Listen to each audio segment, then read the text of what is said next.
मोची बैठता है, वो लोगों के जूते सिलता है, वो जो लोगों के जूते बनाता है, सारे पैसे वही लेके जाता है। जब ये मर जाएगा, उस पेड़ के नीचे बैठा हुआ मोची मर जाएगा, तब मेरा बच्चा जाके उस पेड़ के नीचे बैठेगा, लोगों के जूते बनाएगा, लोगों के जूते साफ करेगा, और वो पैसे मेरे बच्चे को मिलेंगे। ये मनु के कानून में हमारे स्त्रियों को सपने आते थे। ಮನುಸ್ಮೃತಿಯಲ್ಲಿ ಒಬ್ಬ ಸ್ತ್ರೀಯು ಯೋಚನೆ ಮಾಡ್ತಿದ್ಳು. ಕಾಲ್ಪನಿಕವಾಗಿ ಅವಳು ಒಂದು ಗಿಡದ ಕೆಳಗೆ ಒಬ್ಬ ಚಮಾರನು ಚಪ್ಪಲಿಯನ್ನ ಸೇವೆಯನ್ನು ಮಾಡ್ತಾ ಇದ್ದ. ಆ ಸೇವೆಯಲ್ಲಿ ಅವಳು ಮನುಸ್ಥಿತಿಯಲ್ಲಿ ಅವಳು ಸ್ತ್ರೀ ಕೇಳ್ತಾಳೆ, ಅವಳು ಕಲ್ಪನೆ ಮಾಡ್ತಾಳೆ. ಏನಂತ ಕಲ್ಪನೆ ಮಾಡ್ತಾರೆ? ಈಗ ಅವನು ಚಮಾರನು ಏನ ಚಪ್ಪಲಿಯ ಕಲಿಯುವಂತ ಸೇವೆಯನ್ನು ಮಾಡ್ತಾ ಇದ್ದಾನೆ, ಅವನ ನಂತರ ನನ್ನ ಮಗನು ಮಾಡುವನು, ನಂತರ ನನಗೆ ಹಣ ಸಿಗುವುದು. ಇದು ಎಂತ ನ್ಯಾಯ? ಅಂದ್ರೆ ನಾವು ಇದೇ ಕೆಲಸದಲ್ಲಿ ಹೋಗ್ಬೇಕಾ? उसी तरह से नाई जाति की स्त्री को सपने आते थे। नाई जाति की स्त्री सपने देखती थी कि उस पेड़ के नीचे वो नाई बैठता है, लोगों के बाल काटता है, और सारे पैसे वही लेके जाता है। मेरा बच्चा जब बड़ा हो जाएगा तो वो सामने के पेड़ के नीचे बैठा हुआ जो नाई है, ये बूढ़ा हो चुका होगा, मर गया होगा, तब मेरा बच्चा जाके उस पेड़ के नीचे बैठेगा और लोगों के बाल काट के सारे पैसे मेरे बच्चे को मिलेंगे। ಅದರಂತೆಯೇ ಆ ಮಹಿಳೆ ಮತ್ತೊಂದು ದೃಶ್ಯವನ್ನು ನೋಡ್ತಾಳೆ. ಆ ಗಿಡದ ಕೆಳಗೆ ಒಬ್ಬ ಹಡಪದ ಅಪ್ಪಣ್ಣ ಅಂತ ಏನಂತಾರೆ, ನಾವಿ ಜಾತಿಯವ, ಅವನು ಕಟಿಂಗ್ ಮಾಡುವುದು ಅವನ ಕರ್ಮ. ಅವನ ಮಗ ಬಂದು ಏನ್ ಮಾಡ್ತಾನೆ ಅಂದ್ರೆ ಅಲ್ಲೇ ತನ್ನ ಸೇವೆಯನ್ನು ಆರಂಭಿಸ್ತಾನೆ. ಅವನು ಅಲ್ಲೇ ಸಲೂನ್ ಅಂದ್ರೆ ಕಟಿಂಗ್ ಮಾಡ್ತಾ ಇರ್ತಾನೆ. ಆಗ ಆ ಮಹಿಳೆಯ ದೃಷ್ಟಿ ಅವನ ಮೇಲೆಗೆ ಹೋಗ್ತದೆ.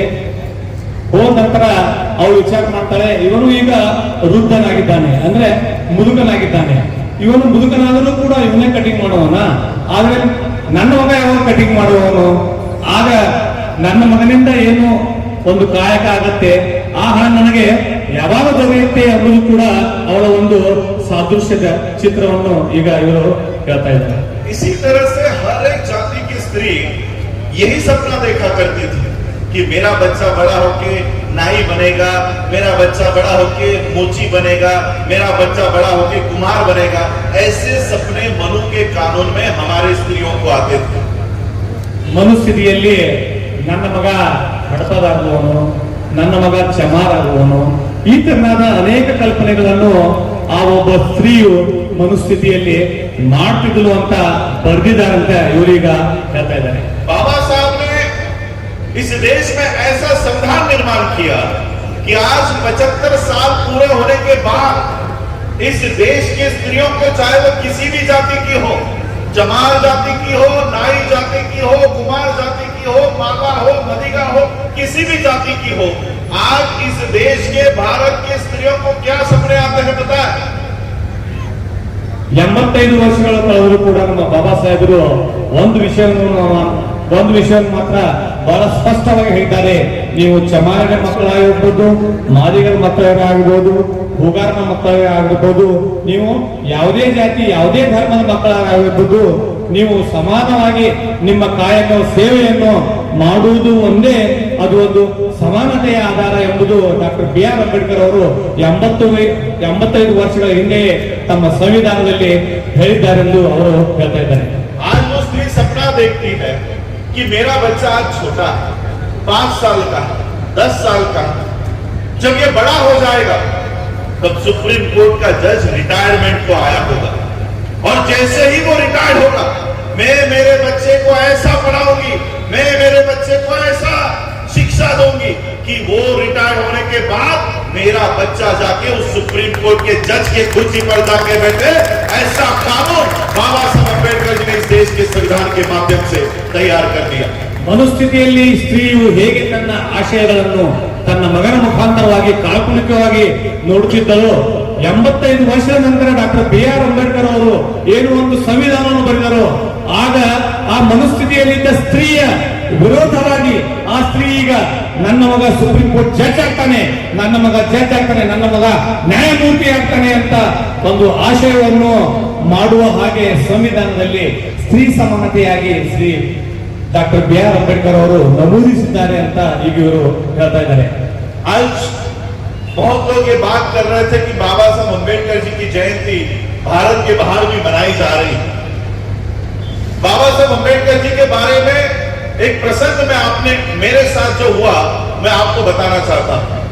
2018 में जब मैं यूनाइटेड नेशंस के कॉन्फ्रेंस में गया हुआ था, आज भी मैं 4 तारीख को यूनाइटेड नेशंस के फिर कॉन्फ्रेंस के लिए जा रहा हूं। 5 दिन का कॉन्फ्रेंस वियतनाम में हो रहा है।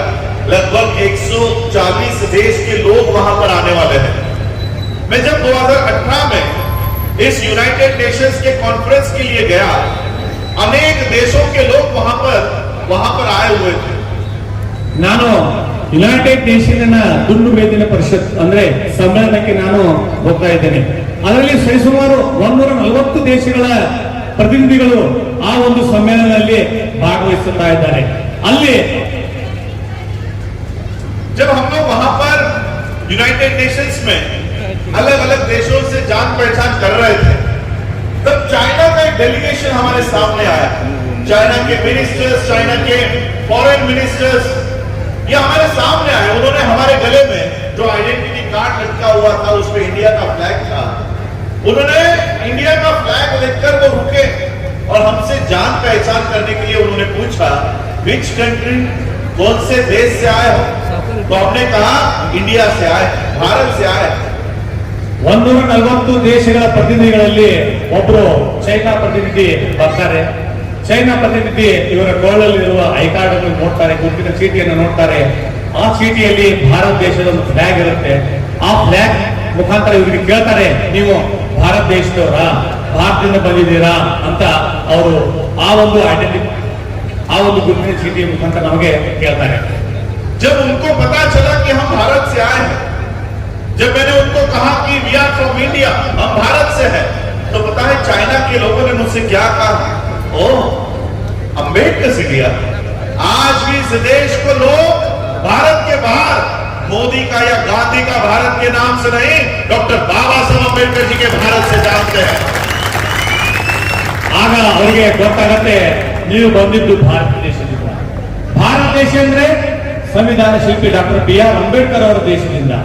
ಆ ದೇಶದಿಂದ ಬಂದಿದೆ ಅಂದ್ರೆ ಈ ಒಂದು ಸಮ್ಮೇಳನದಲ್ಲಿ ಅಂದ್ರೆ 144 ದೇಶಗಳ ಜನಪ್ರತಿನಿಧಿಗಳಲ್ಲಿ ನೀವು ಭಾರತ ಸರ್ವಶ್ರೇಷ್ಠವಾದ ದೇಶ, ನೀವು ಅಂಬೇಡ್ಕರ್ ದೇಶದಿಂದ ಬಂದಿದ್ದೀರಿ, ಹಾಗಾಗಿ ಆ ಸಮ್ಮೇಳನ ಬಹಳ ಜಗತ್ಪ್ರಸಿದ್ಧಿ ಆಗುತ್ತೆ ಅಂತ ಅಲ್ಲಿ ಎಲ್ಲ ಹಾಡಿ ಹೋಗ್ತಾರೆ. मैं बाबा साहब का वंशज हूं, इसलिए मैं ये बात नहीं कह रहा। बाबा साहब अम्बेडकर जी का संविधान पढ़ने के बाद बराक ओबामा जो संयुक्त राष्ट्र का प्रेसिडेंट है, उसने बाबा साहब के बारे में ये वाक्य कहा कि बाबा साहब अम्बेडकर अगर हमारे देश में पैदा हुए होते तो हम सूरज का नाम बदलकर उसको डॉक्टर अम्बेडकर कर देते। पूरा विश्व आज डॉक्टर बाबा साहब अम्बेडकर जी का गौरव करता है। ಈಗ ಆ ಒಂದು ಸಮ್ಮೇಳನದಲ್ಲಿ ಡಾಕ್ಟರ್ BR ಅಂಬೇಡ್ಕರ್ ಜಿ ಅವರ ಹೆಸರನ್ನೇನು ಕೇಳ್ತಾರೆ, ಗೌರವದಿಂದ, ಆದರದಿಂದ ಅವರ ಬರೆದ ಸಂವಿಧಾನವನ್ನು ಬಹಳ ಗೌರವಪೂರ್ಣವಾಗಿ, ಅರ್ಥಪೂರ್ಣವಾಗಿ, ಬೇರೆ ದೇಶದವರೇ ಸಂವಿಧಾನದಲ್ಲಿ ಈ ತರನಾಗಿದೆ, ಭಾರತ ದೇಶ ಸಂವಿಧಾನ ಈ ತರನಾಗಿದೆ ಅಂತ बहुत लोग मुझको पूछते हैं, बाबा साहब अम्बेडकर 4 डिपार्टमेंट के मिनिस्टर्स थे, खातों के मिनिस्टर थे। बाबा साहब ने संविधान लिखा। बाबा साहब पीपल्स एजुकेशन सोसाइटी, भारतीय मोहतमा सभापति सोसाइटी, अनेक संस्थाओं के प्रेसिडेंट थे, फाउंडर थे। बाबा साहब के पास यही कर्नाटक में, मैसूर में, उस समय मैसूर के राजा ने बाबा साहब को 9 एकड़ जमीन दान में दे दी थी। ऐसी कई सारी प्रॉपर्टीज बाबा साहब की पूरी भारत में। ಡಾಕ್ಟರ್ BR ಅಂಬೇಡ್ಕರ್ ಅವರು ಆಗಿನ ಸಮಯದಲ್ಲಿ ಅನೇಕ ಹುದ್ದೆಗಳನ್ನು ಅಲಂಕರಿಸಿದರು. ಅವರು ಪ್ರತಿಯೊಂದು ಹುದ್ದೆಯಲ್ಲಿ ಅಂದ್ರೆ ಪ್ರತಿಯೊಂದು ವಿಭಾಗದಲ್ಲಿ ತಮ್ಮದೇ ಆದ ಒಂದು ಛಾತ್ರವನ್ನು ಮುಗಿಸಿದರು. ಅವರ ವಿದ್ಯಾರ್ಜನೆ, ಅವರ ಉನ್ನತವಾದ ಶಿಕ್ಷಣವನ್ನು ನೋಡಿ ಅವರಿಗೆ ಪ್ರತಿಯೊಂದು ಹುದ್ದೆಯಲ್ಲಿ ಸಲಹೆಗಾರನಾಗಿ ಹಾಗೂ ಅವರ ಅಡ್ವೈಸರ್ ಅಂತ ಅವರನ್ನು ನೇಮಕ ಮಾಡ್ತಿದ್ರು.